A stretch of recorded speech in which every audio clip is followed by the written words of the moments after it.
Mrs. Forrester? Yes. The baby's asleep. Maria's upstairs with him. I have to get back to the apartment and pick up a few things. That's fine. Take all the time that you need. Thank you. I won't be long.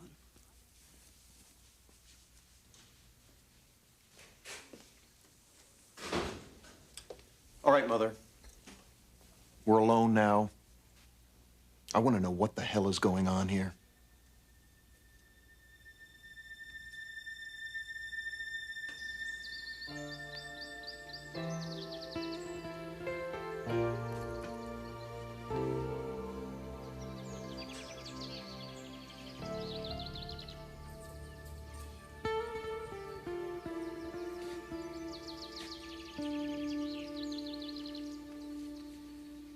What are you thinking?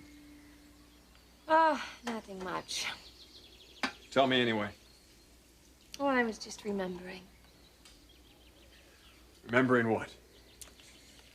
A little naive valley girl. Yeah? She have a name? Mm-hmm. Brooke. Oh, it's not me. It was somebody totally different. Ah. 5 years ago. Oh, okay. Tell me about it. Well, she liked to read newspaper articles and magazines. And Current events, things like that. actually, her interests ran more along the line of the society page.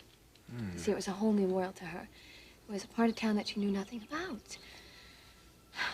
At least not by experience. And then, one day, she saw this picture in this newspaper. And it changed her life forever. Must have been a hell of a picture. It was. It was this picture of a man.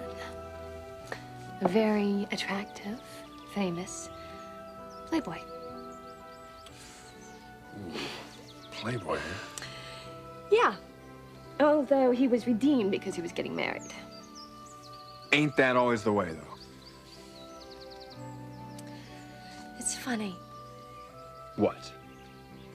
Well, I guess I didn't really realize it at the time. But that day, I fell in love with the picture. And with the man.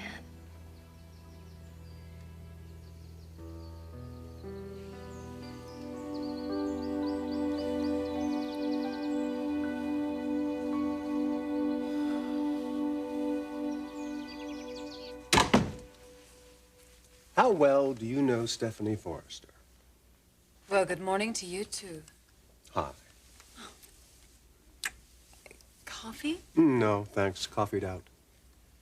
Stephanie Forrester, huh? Yeah. You've had some run-ins with her, haven't you? Oh, that's putting it mildly. What are your impressions of her? You know, I'm not even going to ask you why you want to know. Well, you can ask if you want. No, that's okay. Stephanie Forrester is unlike any woman I have ever known, and I thank heaven for that. So, tell me about this portentous woman. Oh. Well, she has brains, she has guile, charm, and also a great obsession. Which is? The solidarity of her family. Well, it sounds like a worthy obsession. Well, it is if your family stays together, but not every family does that, you know? And Stephanie's didn't. Her husband left her. So she wants him back. Yes, well, Stephanie's possessiveness concerning Eric is almost legendary. Now, wait a minute. You said that she was motivated by family and keeping it together. This sounds more to me like it's Stephanie's love for Eric. Is it love if a woman refuses to give up a man?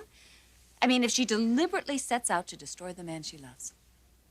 Because that's exactly what Stephanie did to Eric. Now, I don't call that love. Do you?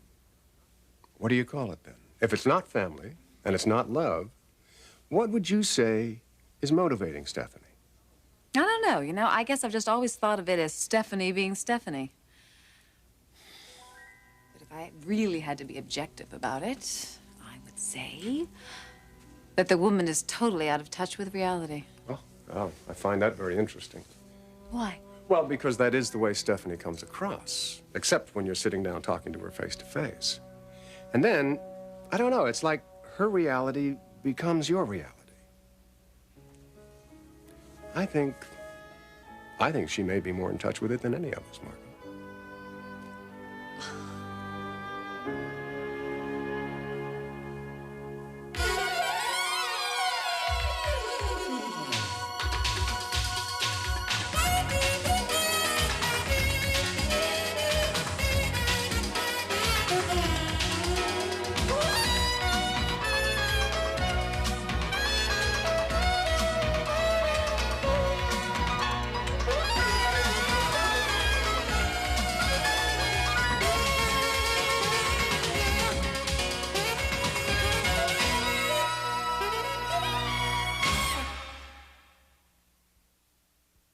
Sit down, Thorne.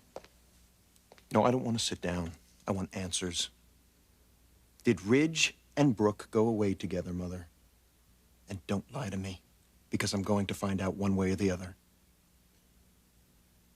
They're together. Where? What difference does where make? All right, Mother, why?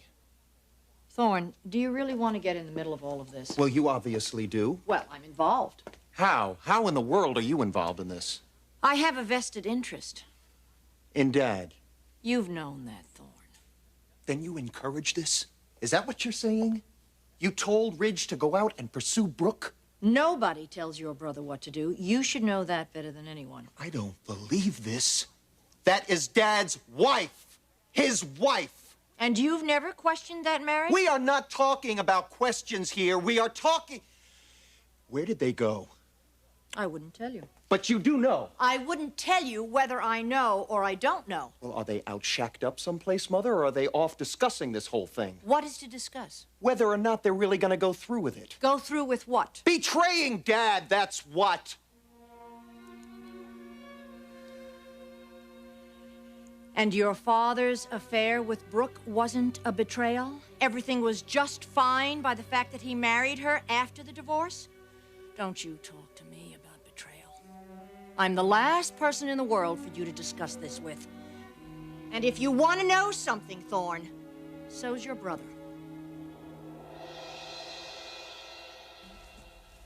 So, the young girl from the valley sees the picture in the paper and falls in love with the man.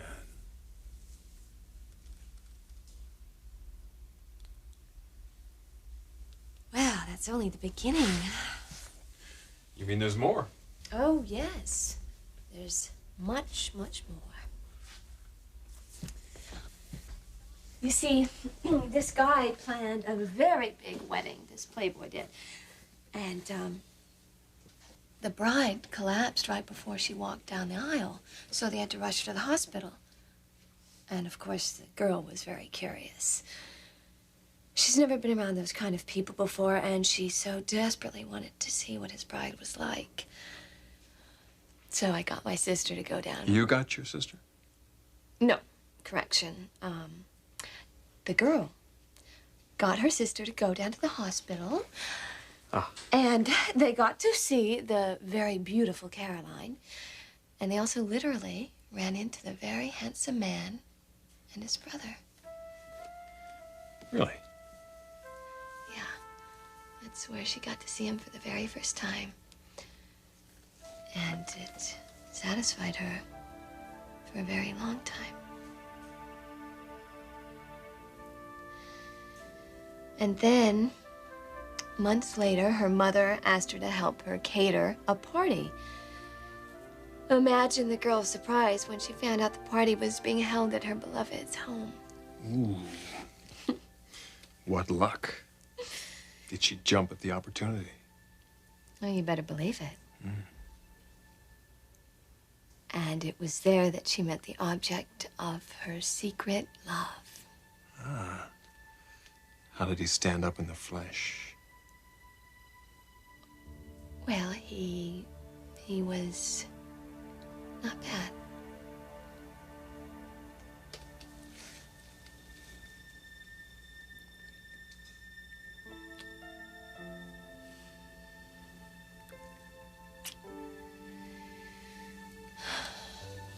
He wasn't bad at all.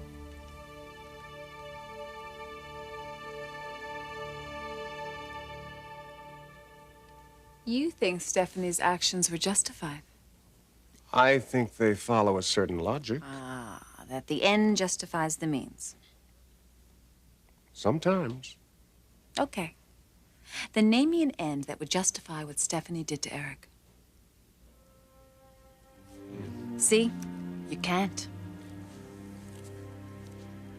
You're wrong. I can. Pain. Pain justifies a lot of things, Margot.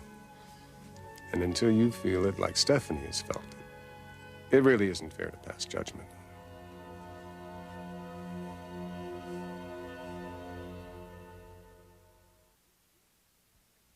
Ridge feels betrayed by Dad.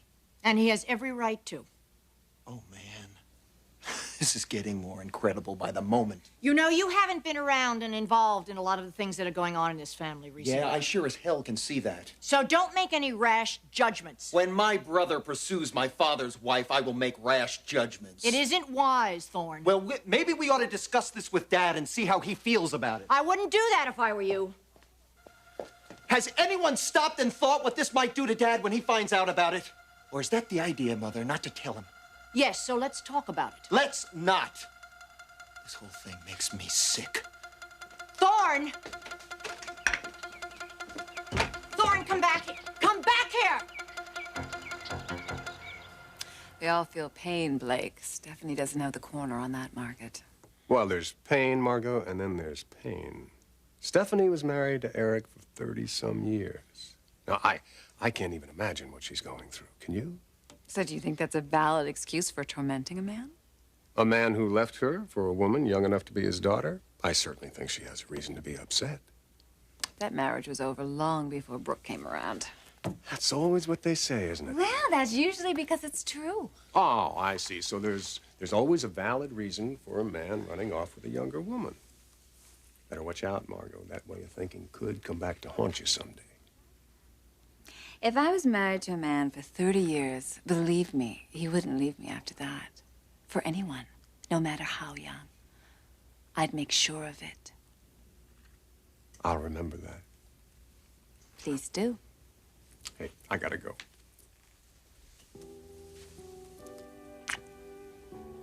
I'll see you. Soon, I hope.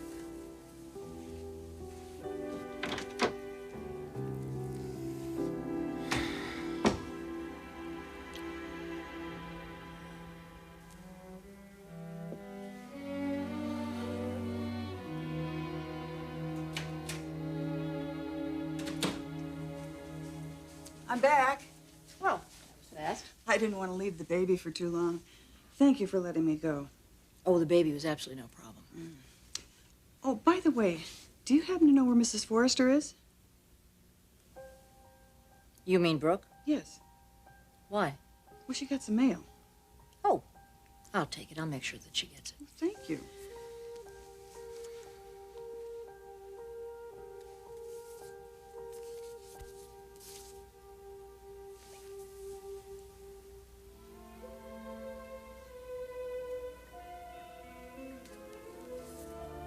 A letter from Eric.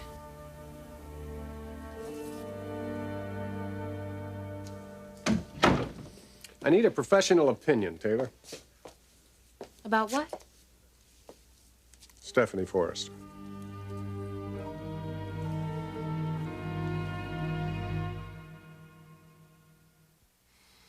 You want to talk to me about Stephanie.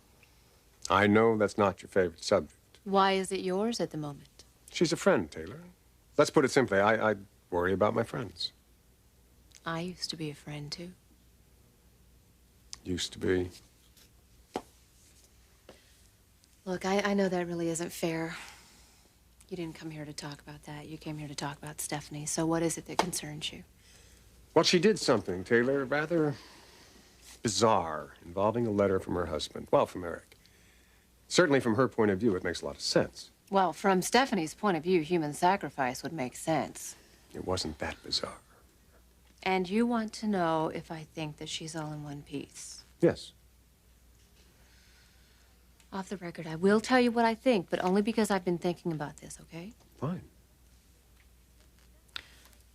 Stephanie Forrester is an incredibly resourceful woman. She doesn't retreat. She doesn't withdraw. And she is at a crucial point in her life right now. She's going through a lot of changes. At the same time, her world is falling apart all around her. Plus, she's had 2 serious medical problems. You know, I don't know, but a lot of people would have packed it in by now.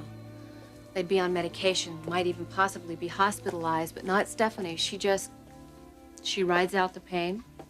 She might suffer quietly for a while, but then she does take up the battle, and she fights to win. No holds barred.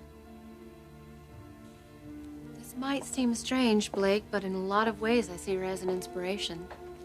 I wish half my patients had her fire. She'll probably live to be 105.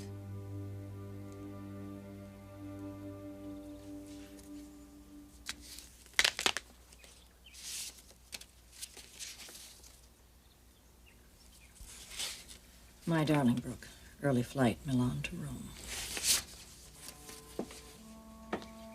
You and the baby are fast asleep, and my thoughts and my love are with you both.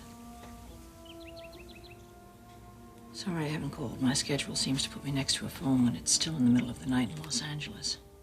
It won't be long now, and I'll be back. Just a few more days. I've thought about you and me, love.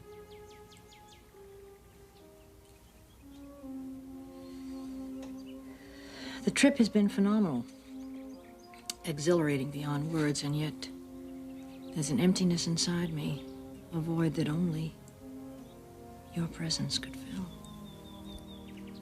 I realize coming here without you was a mistake. Believe me when I tell you it won't happen again, though I'm sure you'll forgive me, especially when you see what I brought you from Paris. Take care, my love. I miss you terribly, and I count the hours until I'll see you again. Love as always, Eric.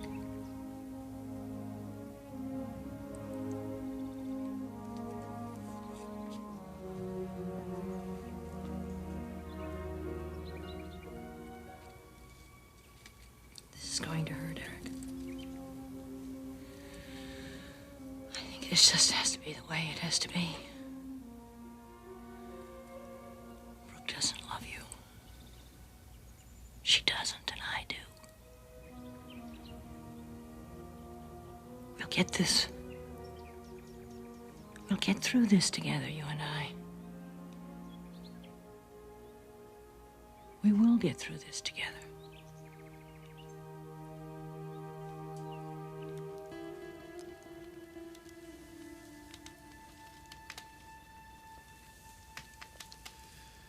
So they met at a party. Yes. She a caterer's helper. And he, the most attractive, appealing, gorgeous man in Beverly Hills. He was way out of her league, so she had nothing to lose. She offered him an hors d'oeuvre, and he smiled. He was very warm and charming. God, I'll never forget that moment.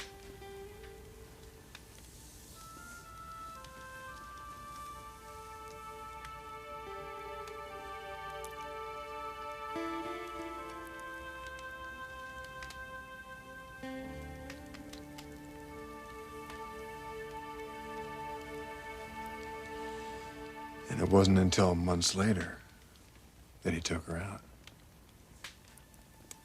So you do remember? Hey, I'm not a total slug. Thorne and Caroline's wedding. Yes, you took me to the private dining room after the ceremony. And after that, you took me home, where you kissed me for the very first time.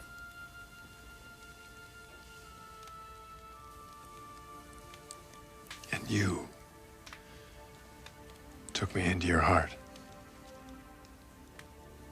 Just to lose you over and over again. But not again.